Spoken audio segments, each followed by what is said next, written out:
नमस्कार दोस्तों, आज जानेंगे जॉइंडिस यानी पीलिया के बारे में। इसमें हम जानेंगे पीलिया क्या है, इसके प्रकार, लक्षण और बचाव के उपाय और इलाज के बारे में।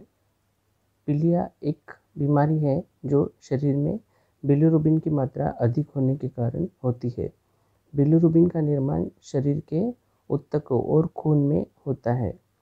आमतौर पर जब किसी कारणों से लाल रक्त कण की कोशिकाएं टूट जाती है तो पीले रंग का बिलिरुबिन निर्माण होता है। बिलिरुबिन लीवर से फिल्टर होकर शरीर से बाहर निकलता है, लेकिन जब किसी कारणों से यह खून से लीवर में नहीं आता तो लीवर द्वारा फिल्टर नहीं हो पाता है, तो शरीर में इसकी मात्रा बढ़ जाती है, जिससे पीलिया होता है। यह एक ऐसी बीमारी है जिसमें टोटल सीरम बिलिरुबिन का स्तर 2.5 मिलीग्राम पर DL से अधिक हो जाता है, जो कि नॉर्मली 1.2 मिलीग्राम पर DL होता है। पीलिया के मुख्य लक्षणों में आँख के सफ़ेद हिस्से यानी स्क्लेरा का पीला होना है। अधिकतर मामलों में पीलिया नवजात शिशुओं में हो जाता है, लेकिन कुछ मामलों में यह वयस्कों को भी हो सकता है। इसके लक्षणों के आधार पर डॉक्टर पीलिया के प्रकार की पुष्टि कर इलाज की प्रक्रिया शुरू करते हैं। समय पर पीलिया का इलाज नहीं कराने पर सेप्सिस हो सकता है। कुछ मामलों में लीवर फेल हो सकता है, इसलिए समय पर इसका उचित इलाज आवश्यक होता है। आइए अब जानेंगे पीलिया कितने प्रकार का होता है। Types of jaundice. पीलिया के मुख्यतः 3 प्रकार होते हैं, जिसमें एक प्री हिपैटिक पीलिया, 2 पोस्ट हिपैटिक पीलिया और 3 हेपेटोसेल्युलर पीलिया शामिल है। प्री हिपैटिक पीलिया को हीमोलिटिक पीलिया के नाम से भी जाना जाता है। लक्षणों के आधार पर डॉक्टर पहले मरीज की जांच करके पीलिया का प्रकार की पुष्टि करते हैं, उसके बाद में ही इलाज की प्रक्रिया शुरू कर सकते हैं। अब जानेंगे पीलिया रोग कैसे फैलता है। पीलिया के वायरस मरीज के मल में मौजूद होते हैं, जिसके कारण इस बीमारी का प्रसार हो सकता है। साथ ही दूषित पानी, दूध और खान पान की दूसरी चीज़ों के जरिए भी पीलिया रोग फैल सकता है। अगर आप खुद को इस बीमारी से दूर रखना चाहते हैं तो आपको अपने आसपास साफ सफाई का खास ध्यान रखना चाहिए। साथ ही खान पान की चीज़ों का सेवन करने से पहले उन्हें अच्छी तरह धो लेना चाहिए, ताकि पीलिया या दूसरी बीमारियां एवं संक्रमण का खतरा ना हो। अब जानेंगे पीलिया के लक्षणों के बारे में, यानी सिम्टम्स ऑफ जॉइंडिस। पीलिया के सबसे बड़ा लक्षण त्वचा और आँखों का पीला होना है।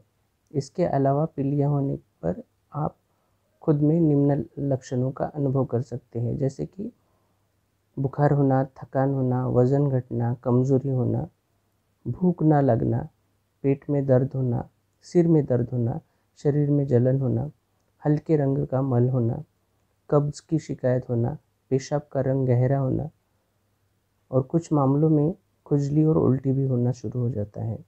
अगर आप इन लक्षणों को खुद में अनुभव करते हैं या आपको इस बात की शंका है कि आपको पीलिया है, तो तुरंत ही डॉक्टर से मिलकर इस बारे में बात करना उचित होता है। अब इसके बाद जानेंगे पीलिया के कारण क्या होते हैं, कॉजेस ऑफ जॉइंडिस। बिलिरुबिन का काम लीवर में से गंदगी को साफ करना है, लेकिन जब किसी कारणों से इसकी मात्रा 2.5 मिलीग्राम पर DL से अधिक हो जाती है तो यह काम करना बंद कर देता है। इस कारण पीलिया की समस्या पैदा होती है। लाल रक्त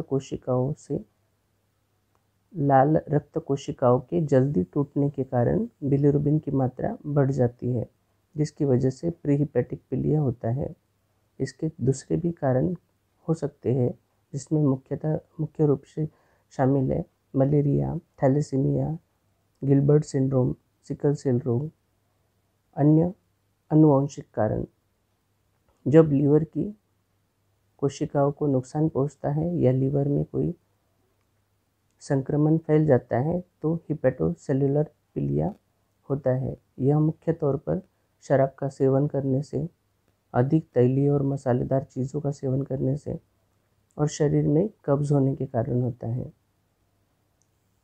पित्त की नलिका में रुकावट पैदा होने से पोस्ट हेपेटिक पीलिया होता है। लीवर में घाव, पित्त की पथरी, हेपेटाइटिस या किसी दवा के साइड इफ़ेक्ट्स के कारण पित्त नलिका में रुकावट पैदा हो सकती है, जिसे ऑब्स्ट्रक्टिव जॉन्डिस भी कहा जाता है। अब जानेंगे पीलिया रोग किसे हो सकता है। प्रीमेच्योर बर्थ बेबी यानी 8.5 महीने से पहले जन्मे शिशु को पीलिया का खतरा अधिक होता है, क्योंकि अभी तक उसका लीवर पूर्ण रूप से विकसित नहीं हुआ होता है। साथ ही जिन शिशुओं को माँ का दूध पर्याप्त मात्रा में नहीं मिलता है, उन्हें भी इस बीमारी का खतरा होता है। इन सब के अलावा जिन शिशुओं में निम्न समस्याएं होती है, उनमें भी पीलिया होने का खतरा अधिक होता है, जैसे कि सेप्सिस संक्रमण, आंतरिक रक्तस्राव, शिशु में लीवर की समस्या, जन्म के दौरान शिशु को चोट लगना, शिशु की लाल रक्त कोशिकाओं में समस्या, खून के रक्तगट का प्रकार माता के रक्तगट से अलग होना, जैसे RH रोग, और आनुवंशिक समस्या जैसे कि G6PD की डेफिशिएंसी। अब जानेंगे पीलिया रोग की जटिलताएं यानी कॉम्प्लिकेशंस ऑफ जॉन्डिस। पीलिया के कॉम्प्लिकेशंस इसके कारण और गंभीरता पर निर्भर करते हैं।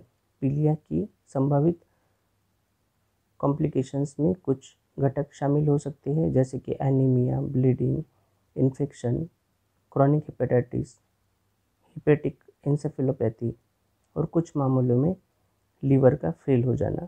अब जानेंगे पीलिया की जांच कैसे की जाती है। पीलिया की जांच कई तरह से की जा सकती है। पीलिया का निदान करने के लिए डॉक्टर आमतौर पर निम्न जांच करने का सुझाव देते हैं, जैसे कि bilirubin test, complete blood count test, hepatitis A, B और C की जांच, MRI स्कैन, अल्ट्रासाउंड यानी sonography, CT scan, endoscopic retrograde cholangiopancreatography, liver biopsy. Doctor कौन सी जांच करते हैं, यह मरीज के लक्षण, पीलिया के प्रकार और उम्र आदि पर निर्भर करता है। अब जानेंगे पीलिया के उपचार के बारे में। पीलिया का इलाज इसके कारण पर निर्भर करता है। इस बीमारी का इलाज करने के लिए डॉक्टर अनेकों प्रकार के उपचार विकल्पों का चयन कर सकते हैं, जिसमें दवाओं का सेवन, सर्जरी, जीवन शैली और डाइट में बदलाव आदि शामिल हैं। इसके बाद जानेंगे पीलिया में क्या खाना चाहिए। Diet for jaundice patient. पीलिया होने पर आपको अपने खान पान का खास ध्यान रखना चाहिए। आइए जानते हैं पीलिया में आपका खान पान कैसा होना चाहिए। आपने हमेशा फलों का जूस पीना चाहिए, ज़्यादा से ज़्यादा पानी पीना चाहिए, ताज़ा और शुद्ध भोजन करना चाहिए, थोड़ा थोड़ा खाना दिन में 4 से 6 बार खाना चाहिए। खाना खाने से पहले अच्छी तरह हाथों को धोना चाहिए। इन सब के अलावा आपको अपनी डाइट में कुछ चीज़ों को शामिल कर लेना चाहिए, जैसे कि दही, मूली, प्याज, पपीता, तुलसी, टमाटर, छाछ, मट्ठा, नारियल पानी, धनिया का बीज, गिलोय और शहद। इसके साथ ही पीलिया में क्या नहीं खाना चाहिए, ये भी महत्वपूर्ण होता है। पीलिया से पीड़ित होने की स्थिति में आपको कुछ चीज़ों से परहेज करना चाहिए, जैसे कि बाहर का खाना न खाएं, दाल और बीन्स ना खाएं, मक्खन से परहेज करें, ज़्यादा मेहनत करने से बचें, एक साथ अधिक मात्रा में खाना ना खाएं, कॉफ़ी और चाय से परहेज करें, ज़्यादा तीखा या तैलीय चीज़ें न खाएं, अंडा, मीट, चिकन और मछली का सेवन न करें। इसके बाद जानेंगे पीलिया रोग की रोकथाम के लिए कुछ एवं बचाव के लिए कुछ टिप्स। कुछ खास सावधानियां बरतकर पीलिया से बचा जा सकता है। पीलिया का बचाव करने के लिए लीवर का स्वस्थ होना अति आवश्यक है, क्योंकि यही पाचक रस का उत्पादन करता है जो भोजन को हजम करने में मदद करता है। साथ ही लीवर खून में थक्का बनाने और शरीर से विषाक्त पदार्थों को बाहर निकालने का काम करता है। कुछ बातों का पालन कर लीवर को स्वस्थ रखा जा सकता है जो पीलिया की रोकथाम में मदद करेगा। जैसे कि एक डाइट, संतुलित डाइट लीवर को स्वस्थ बनाने में मदद करता है। अपनी डाइट में हरी पत्तेदार सब्जियों और फलों को शामिल करना चाहिए। 2 व्यायाम, रोज़ाना सुबह या शाम हल्का फुल्का व्यायाम आपके लीवर को स्वस्थ बनाने में अहम भूमिका निभाता है। अगर आप निष्क्रिय जीवन जीते हैं तो आपको हल्का फुल्का व्यायाम शुरू कर देना चाहिए। 3 स्वच्छता, दैनिक जीवन में साफ सफाई का खास ध्यान रखना चाहिए। साफ पानी पीना चाहिए, साफ फलों एवं सब्जियों का सेवन करना चाहिए। 4 शराब का सेवन सबसे अधिक लीवर पर बुरा प्रभाव डालता है। अगर आप शराब का सेवन करते हैं तो आपको पीलिया होने का खतरा है। पीलिया से बचने के लिए आपको शराब का सेवन सीमित या बंद कर देना चाहिए। अगर आप इन सब बातों का पालन करते हैं तो पीलिया से बचाव करना संभव है। इसके बाद जानेंगे पीलिया की कुछ आयुर्वेदिक चिकित्सा। आयुर्वेद में पीलिया को ही कामला कहा जाता है और इसमें कुछ आयुर्वेदिक दवाइयों का उपयोग कर सकते हैं, जैसे कि आरोग्यवर्धिनी वटी, सूतशेखर रस, कफ कुटार रस, कुमारी आसव, पुनर्नवादिक्वात, त्रिफलाक्वात। मगर इन सब दवाइयों का उपयोग करते वक्त किसी आयुर्वेद चिकित्सक की सलाह अनुसार करें तो अच्छा लाभ हो सकता है। दोस्तों, ये सब हो गई पीलिया के बारे में पूरी जानकारी। अगले वीडियो में जानेंगे किसी अन्य विषय के बारे में। तब तक के लिए हंसते रहिए, खुश रहिए, स्वस्थ रहिए। धन्यवाद।